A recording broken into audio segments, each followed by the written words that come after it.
Hey everyone, it's Andrew Klavan with this week's interview with Billy Hallowell, who has been traveling the country looking for miracles. Now, I don't often have people on talking about miracles, and I'll tell you why. I have a lot of doubts. My faith is always very solid because it took me so long to find God that I went down every dead end. So I actually thought everything through, and by the time I was baptized, I actually was very convinced. But if there's any weakness in my faith, it is always in the question of miracles. Even when I read the Gospels, I sometimes think, did that happen? Is there a reasonable explanation? That thing is kind of inculcated into all of us, that everything has a reasonable explanation. I actually wrote a character in one of my novels who said there's a reasonable explanation for everything, and that's the one some people choose to believe. And I think that character was more right than I was. And look, I've seen miracles in my life. I've experienced the miraculous in my life. But I've also seen a lot of people who pretend to perform miracles who don't, who are frauds and clowns, and that sometimes undermine my faith. But Billy Hallowell is a person I know. He's not a fraud, neither a fraud nor a clown. And he's got a new documentary out. He's a TV host at Christian Broadcasting Network News, the CBN, and CBN has got his new documentary, which is called Investigating the Supernatural Miracles. It's at cbn.com/supernatural. And I want to talk to him about it. Billy, it's great to see you. How you doing? I'm doing well. It's great to be here. So this is a really interesting subject to me, because I think a lot of people are starting to realize that the kind of scientific idea that science has disproved God, I think a lot of people are realizing that's complete farce. But the miraculous is difficult. It's not something you bump into every day, or wouldn't be miraculous. So what did you, or maybe I'm wrong, what did you find? Give me the big picture of what you found as you traveled around. I love what you were saying in the intro about, being cautious. I think we should be skeptical. I think it's healthy, especially for Christians, right, to go into things and prove them and not just say, oh, that person said this happened, and you just take it at face value. What I found going into this as a lifelong Christian who went in skeptical was that some of these stories were so provable and so shocking. I expected to go in and see things that I couldn't explain. I didn't expect to have these ironclad stories that really, I think, are even challenging to an atheist. If you're an atheist and you say, well, I don't believe this is possible, you have to be able to explain how a brain tumor disappeared without any medical intervention, right? You've got to be able to explain how somebody who was paralyzed suddenly was able to walk, and the only thing they did was go to prayer meetings again and again and again. And so it actually, though, the biggest surprise for me was the spiritual impact it had on me and making me sort of question and re-question all of the things I thought I believed about all of these topics. Wow. So, where did you start out? I mean, let me ask you this: how did you come to make this? Did somebody say, "I want, you're the guy. I want you to make this," or did you say, "I want to make this film"? It's like and you know how it is when it comes to movies and projects. It's almost a miracle to get a movie made. Like I always joke about that, but it is true. I mean, it is true. It is, like you have this idea, and then to get to the place where you can actually watch it happen is kind of crazy. But I had gone to CBN and said, hey, I'd love to do something on spiritual warfare. I'd love to do something on, evidence for the demonic. Does that exist? Does it not? And they ended up coming back to me and saying, look, we want to do a TV series. We want to look at, heaven and hell, angels and demons, and miracles. These are all really difficult topics, and they're all things people debate whether they're real or not, even in the church. Right. And so we started making a TV show series, and we said, okay, we're going to do 30 minutes on miracles. But as soon as we started filming the miracles content, it was so overwhelming and incredible that we were like, look, this is a film. This is not a TV show. And so we need to do a series of films, and we need to start with miracles. And so it happened very organically and very quickly, which also doesn't normally happen. And they said, do you want to host this? And I was like, yeah, I mean, I would love to explore these stories and see where it leads us. It's interesting that, you're talking about CBN, obviously Christian is right there in the title. They're going to believe in this or tend to believe it, but they actually were kind of hesitant to go forward with it. Yeah, well, I think it's because, you want to approach these things. And I think we have to be careful as Christians because, again, if people assume that you're superstitious or you're just likely to believe anything, we should always be pushing towards the truth, right? And the truth should be, hey, maybe that story isn't really actually happening over there. Maybe that person is saying something is real that's not, and you have to go where the truth leads you. And so I think the cautiousness is always making sure that you're diligent. If somebody comes to us and says they've got a miracle story, there's a team that looks into that story. You look into medical records. You want to make sure And so we did a lot of that research on the front end of this. By the time we went out to film a story, we had a really good idea that there was at least solid evidence there that would lead us to very good conversations that we could sort of vet and dig into. All right, give me a story that really blew the top of your head off. I'll start with, there's one that really, really shocked me, and we could talk about that after. But the first one, they were all shocking in their own regard. There was a man named Brian LaPoo. This guy was a cop out in New Jersey, and he was just on a normal patrol day. He's walking, and he trips on the ice. He falls, and he breaks his neck. And at first, the doctor said, you know what, Brian, you're going to be fine. In a month, you'll be back at work. That is not what happened. What happened was that half of his body was paralyzed. He spent 10 years unable to walk, unable to work, unable to do any of the things that he had previously done. He could no longer be a cop and was in excruciating pain, had to have surgery. It became a total nightmare. And during that 10 years, and this is what's interesting about every story in this documentary, because this was not intentional. All of these stories, we tell 3 to 4 stories in depth. They all dealt with people who had to grapple and fight. They didn't just get a miracle on day one. They didn't just go to God and say, God, heal me, and they were healed. In Brian's case, in fact, he was so tired of trying to get healing. They would go to prayer meeting after prayer meeting after prayer meeting, and nothing would happen. He wouldn't get any better. That he told his wife, I don't want to do this anymore. I don't want anybody touching me, praying over me. I'm done. And this is where it gets interesting. His wife said to him, let's go to one more prayer meeting. Let's just do one more. She's like, my birthday's coming up. It can be my gift if you will go with me. I don't want to give up. So they go to this prayer meeting, and this is on film. This moment is on film. We have it in the documentary. And he said he felt like somebody lifted him up and pushed him to the front of the room. He had this leg brace that it would kind of let him sort of walk a little bit. He gets to the front of the room, and they pray over him during this meeting, and he collapses to the ground.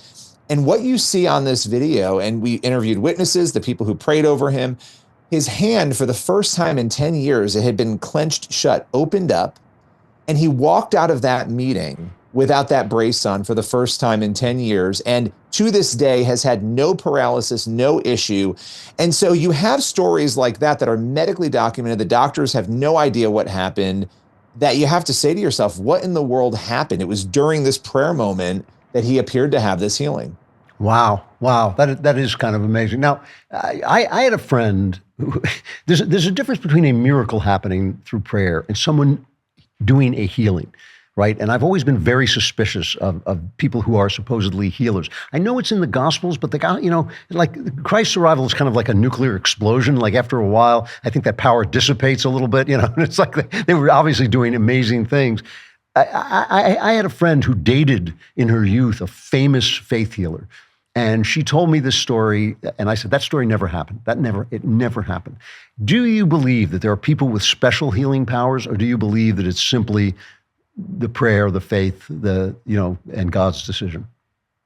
It's really interesting. And that's a really great question, because I'm also hosting a new show after this now, a new podcast with Jen Lilly, who's an actress. We're doing it together. It's called Into the Supernatural. And we're talking to people who are having these experiences frequently. I think it's a little bit of a semantics game.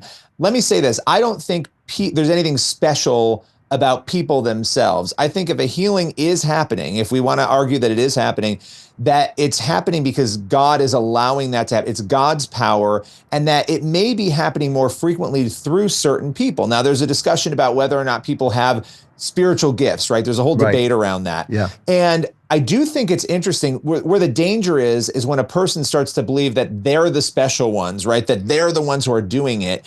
God's working through them. They're not the ones doing it. But I will tell you, we've encountered a number of people, and in fact, we have one of them in the film, they're seeing an abnormal number of healings when they pray with somebody. And so that is interesting. When you have a medical doctor, for instance, like Dr. Chauncey Crandall, who we cover in this film, who is praying with his patients, he started integrating prayer in, and he claims, and this is a well-respected cardiologist, internal doctor down in Florida, that he has seen tumors disappear. He has seen all sorts of insane things. And it happens not every time.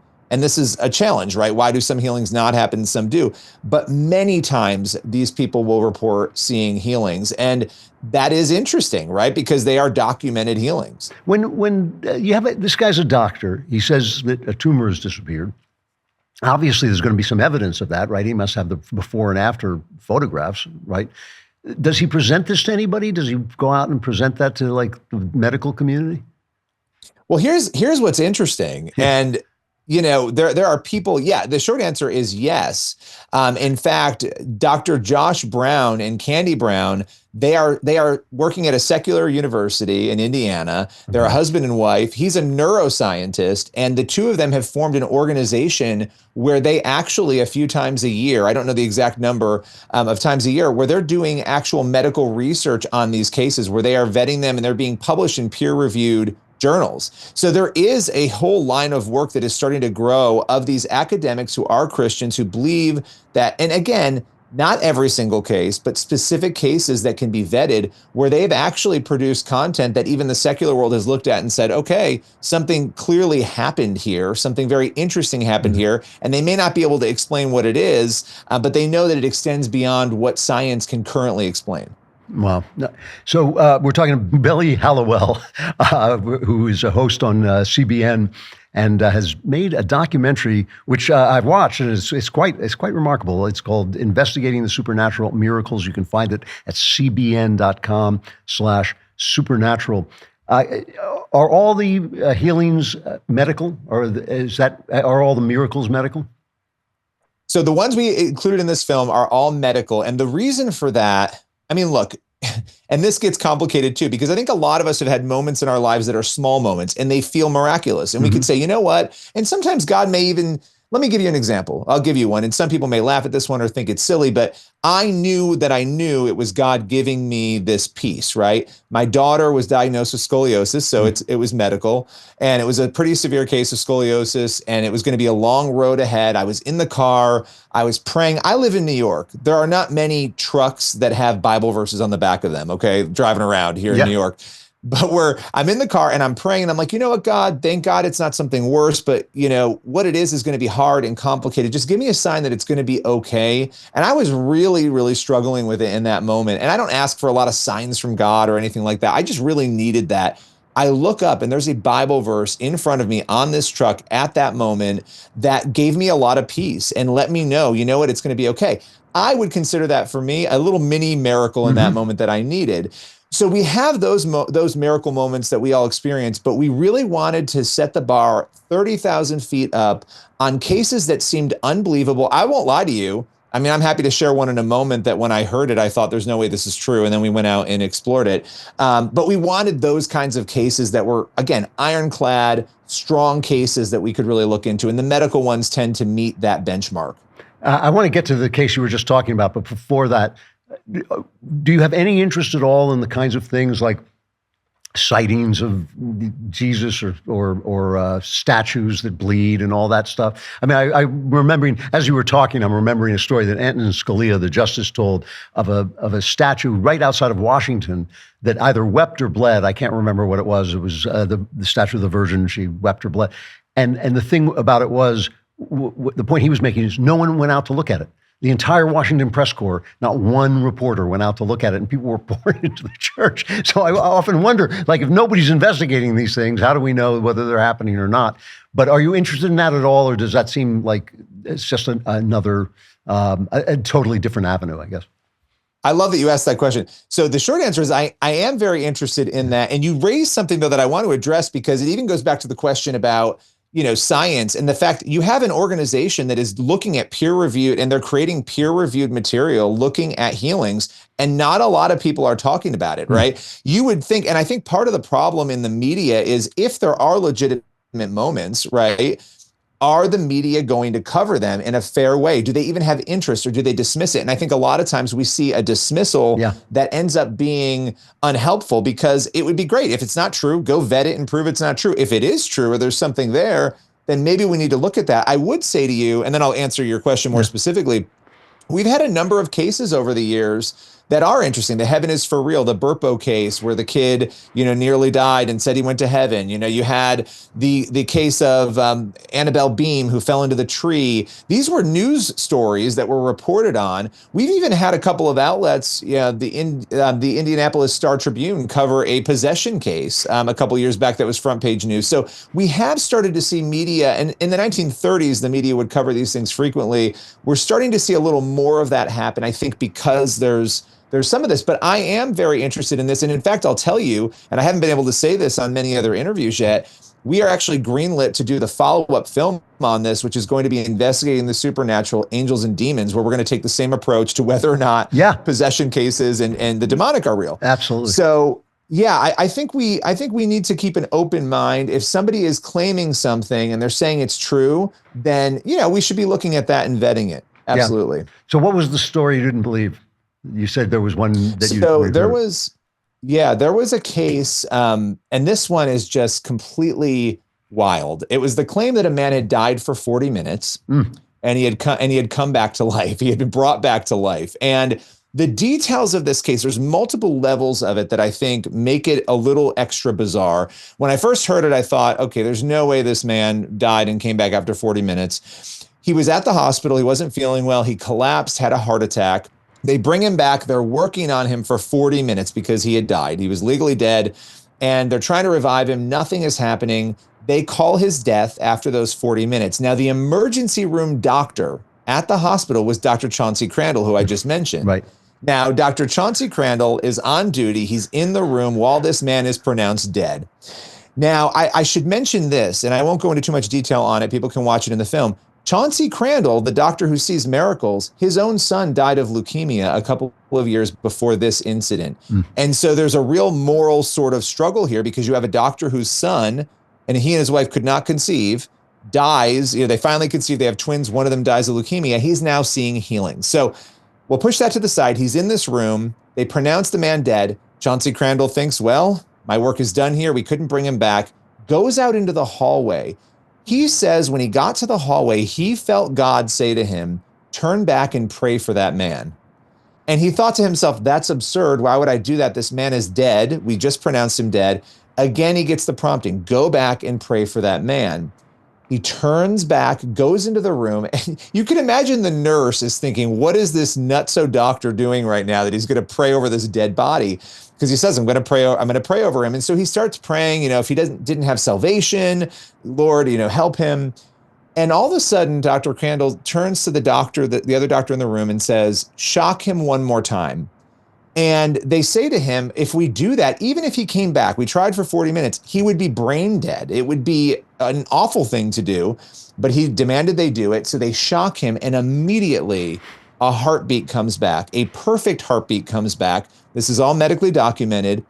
And not only does a heartbeat come back, 2 days later, this man wakes up, is completely fine. And he claims to have had a near-death experience during this, which I'll also push to the side. People can watch it. But, and he became to faith as a result of this man. So we interviewed him. He was completely healthy and fine after this. And so you have moments like that where you say, my goodness, what in the world? Even if you want to say, fine, by some fluke, he woke up and he was okay. That doctor felt compelled to go back in that room. What would have happened had he not gone back into that room? I know that many of you would love a Helix mattress because it's so comfortable you'll fall right to sleep. But because I never sleep, I love a Helix mattress because when I lie awake, I feel really, really comfortable. One thing I've loved is how it regulates temperature, which really eases some of those annoying middle of the night wake ups, or in my case, just sitting there going, the temperature is too hot. That's essential as the temperatures continue to warm up and we head into summer, which really does bother me. Plus, it's easy to connect to other wearable devices so you can actually see the data to back up your sleep improvements each night. No more questioning. What makes Helix different is they don't just sell you a random mattress. They actually match you with the perfect one for your body and sleep style. Whether you're a side sleeper, back sleeper, or like me, a non-sleeper, they've got you covered. All you have to do is take their sleep quiz and find your ideal match. And trust me, when you find the right match, you'll wonder how you ever slept or stayed awake on anything else. Right now is actually the perfect time to upgrade your sleep because Helix is offering a fantastic early access Memorial Day sale. Go to helixsleep.com/Klavan to get 27% off site-wide, plus a free bedding bundle, which includes a sheet set and mattress protector with any Luxe or Elite mattress order. Again, that's helixsleep.com/Klavan for 27% off site-wide, plus a free bedding bundle with any Luxe or Elite mattress order. helixsleep.com/ how do you spell it? KLAVAN. No E's. I just make it look this easy. Start sleeping better tonight. talking to Billy Hallowell, host on CBN, and he's made a documentary called Investigating the Supernatural Miracles at cbn.com/supernatural. I have to say that, I mean, not that long ago, a few years ago, I was in a car that was being driven. I was in a limo, and we were stopped at a light, and a voice said in my ear, this car is going to make a left, and you're going to be broadsided at full speed. And basically, I thought I was going to die, but I didn't believe it. I just thought I just had that weird sensation. The car turned. A car came speeding out of the car behind. It was hidden behind another car. Came right at our car. Came so close that, as far as my memory goes, it must have hit us and then swerved and didn't touch us. And I was so rattled by it, I couldn't even tell my wife about it. And I tell my wife everything. Like, my wife wishes I would shut up because I tell her everything. And I just said, you know, I heard that. I heard it say it was going to happen, and it happened, and it looked like it was going to kill me. And somehow it didn't. And it came at just at a time when I was worried about that I wouldn't be able to finish something I was working on because I was worried I would die. I had that kind of morbid thought, like, what if I don't get to do this? And it was just God. I felt it was God telling me, you'll die when I say you die. Yeah, it's on my timetable, not yours. Yeah, exactly. So now listen, I can't. Yeah, I know it was pretty amazing, and still rattles me when I think about it. I can't let you escape and not tell me the story of the near-death experience. I have to hear the story of the near-death experience. You have to tell this. The guy he's out for 40 minutes. You bring him back. What did he see? Yeah, this is really interesting because he didn't have a positive experience. You know, often we hear, you know, I met Jesus and I was, you know, so happy and I felt so good. He had a very different experience. He was at his own funeral and he felt like he was being thrown in the trash, essentially. He felt like nobody was there, nobody cared. When he woke up, Chauncey Crandall said, all the man kept saying was, I'm so disappointed. I'm so disappointed, because he was thinking about what it was like to feel unloved, unwanted. It really felt very much like a hell encounter, but it wasn't quite, you know, you hear some of these hell encounters people claim to have had, they're even darker, but it was very dark, and so dark that it led, you know, Dr. Crandall to say to him after, do you want to pray together? Do you want to accept Jesus? And he did accept Jesus and become a Christian. But that really struck me too, because there's so many layers and levels to this. And I go back to that doctor, you know, you heard that voice, right? You felt that. Yeah, you very easily people could ignore all sorts of things they're hearing, but in this case, he didn't. And it directly led that man to make a decision for his faith. So what's interesting now is, his life has taken a totally different turn than where it was before. He's happy, you know, he's living a totally different existence, but it was that sort of hellish experience that I think shocked him into that. Wow. That's a great story. So now you're a man of faith. You were a man of faith when you started this. Did it change you at all making the movie? Let me tell you this. I thought it wouldn't. I thought, oh, this will be great. We'll inspire some people. We'll move on.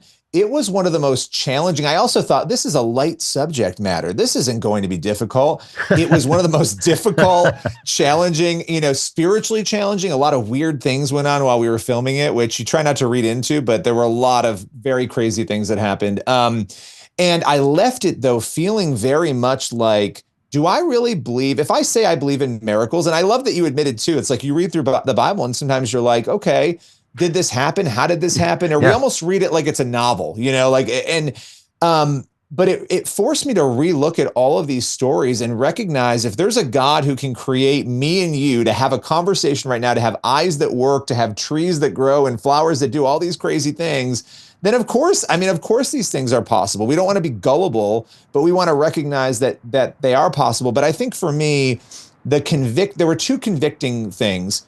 Do I really believe these things in my heart, or is it just in my mind? And it really challenged me to go a little deeper. But then I started thinking, if this stuff is true, right, and it's real, and miracles happen, and there are people saying they don't, and that there's no hope, and that, you know, at the end of the day, or you say, you know, there's hope after you die, your healing's on the other side, which for a lot of people, that is true. Not everyone's going to get a healing, you know, on this side. Are we possibly leaving people in a position like that man who was laying dead, where they could have had a healing, or maybe they could have had some breakthrough, but we told them not to believe it was possible? So that actually haunted me a little bit after, because it just made me wonder, have I been complicit in that? Have I told, have I not given people that, inspiration to think that maybe they could fight a little harder or believe a little more? So there's a lot there, but it definitely changed me quite a bit. It's interesting. I mean, I frequently, especially nowadays, I wonder whether we have been. I know there's a lot of lack of belief in the Bible, and that, of course, that wonderful prayer that's in my head all the time, Lord, I believe, help my unbelief, which I think a lot of people experience. But I sometimes wonder if the age of machines, the age of science, has trained our minds to be blind to the sort of spiritual events that are taking place right in front of us. I wonder, when you talk about a guy like that who dies, has a kind of dreadful after death or near death experience, whatever it is, he's like, oh, wow, maybe I should have taken that Pascal's wager there. Maybe I should have grabbed hold of the lifeline while I had the chance. So I had this conversation with Eric Metaxas the other day where we were talking about the fact that after a while, it becomes very difficult to take atheists seriously. You live in New York. Yes. Yeah. Oh, You live in New York. Now, there's a lot more religion in New York than people say, but there is also a default atheism among elites. At least there always has been when I've been there. Do you find yourself growing, especially after an experience like this? You actually go out and see these miracles, which I've never done. I've never seen anything like what you're talking about, except in your film. Do you find it like alienating, like it's a harder time navigating your way through this essentially secular period? Yes, absolutely. I mean, especially watching these young people wake up on these campuses. I mean, you're watching something happen right now that I think is so interesting, where you have this dynamic where things feel like they're falling apart and they're chaotic and we've believed all these weird lies and everybody's so confused. At the same time, there's all these pockets of what people are calling revival, however they want to slap a label on it. People are waking up. I think to specifically answer it, I find it harder and harder to have conversations with people who refuse to even be open. Yeah. I can accept, I don't know. I can accept that. I don't know. I'm curious. What I don't understand is absolutely not. There's nothing there, and you're a ridiculous person for believing that there is. I mean, I don't know of anything that was created. I mean, these are the basic arguments we have, but it's true. Like what is created from nothing? What just emerges from nothing? Everything has an origin. It always has a beginning. And so then they'll say, well, God, does God have a beginning? And it's like, look, at the end of the day, God is the best possible answer. Yeah. An intelligent being is the best possible answer for how we landed with all this. But I do find it challenging. Increasingly, it actually is almost comical, because religious people being treated as though they're absurd, when the more absurd thing are the people who are dismissing any possible creator as being a catalyst for any of it. So, and to your point about New York, there is a lot more faith. I think there's a lot of lazy faith. And so that annoys me too, because I don't want to be guilty of that, of this lazy faith where I haven't at least been curious to look for the answers. And so a project like this is fun because it makes you look at some of those answers and it forces you to some conclusions. Yeah, I mean, when you talk about lazy faith, I always think of this, that kind of spiritual but not religious. I mean, my priest always says, even Satan was spiritual but not religious, which is actually a funny line. Yep. Yeah. So you're dealing with this, when you get specific, that's when you lose people. When you talk about the demonic, when you talk about the angelic, that's when people start to roll their eyes. That doesn't happen, because the one thing we know is that nobody with big white wings is going to appear in front of you, that those were paintings, representations of something. So you come away from this experience. I know, I'm not expecting you to be like a theologian, but theologically, does anything change for you now? Do you, when you confront the fact, for instance, that not everybody who prays for healing is healed, that's a mystery, that's a puzzlement. Where do you come down on what you're seeing? What do you think you are seeing? It's interesting. I think it's the embodiment of the death to self. When the Bible talks about death to self, giving yourself over to God, I think there's these two dynamics that we have to live with. And especially if you're a Christian and you're reading scripture, it's impossible to read scripture, by the way, and not see this stuff popping off the page now. Like everywhere I go, I'm like, oh my gosh, that's miraculous. Oh my gosh, that, but I think these two dynamics, the one being this belief that until the day I die, if I were terminally ill right now, that I could be healed, that God can heal me. He has the power to do it, that I'm going to believe that and I'm going to persist and fight in that, which I wouldn't have done before this project. Probably, I would have probably given up earlier. But at the same time, being fully comfortable, and this is the challenging part, and okay with whatever God decides, whatever his plan is, whether he's going to allow there to be a healing on this side or the other side of eternity, which there will be on the other side. But whether or not I'm going to get that on this side, being okay with whatever he decides, that is a radical form of trust and a death to self to be able to hold those two things together. And we're humans, and it's a challenge and a struggle. But I think the goal is to be able to get to a place where we can do that. Yeah, that's a great answer, Billy, because I mean, that was the experience that I had from that car experience, that I suddenly noticed, like, just kind of without even thinking about it, that in my prayers, I actually had this kind of new trust that, whatever happened, it was not in my hands, and it was in the hands of somebody far more competent than I am, which isn't, I could probably say nicer things about God than that, but I'll say that. I love it. Billy Hallowell, he is a host on CBN News, and this is a new documentary he is filming on CBN. It's called Investigating the Supernatural Miracles at cbn.com/supernatural. I hope people tune this in, Billy, because I think it's a really good film and really surprising, really different than I expected it to be, and different than what I think most people expect. It's great to see you, pal. I'm glad things are going well, and I hope to talk to you again soon. Thank you so much. It was great to see you. Always like talking to Billy Hallowell. Check out the documentary. It really is. It's different. It is different. And it is, as I say, at cbn.com/supernatural. And I will be here, not supernatural. What kind of supernatural? I mean, supernaturally great show on the Daily Wire, the Andrew Klavan Show on Friday. I'll be there. I hope you will be there as well.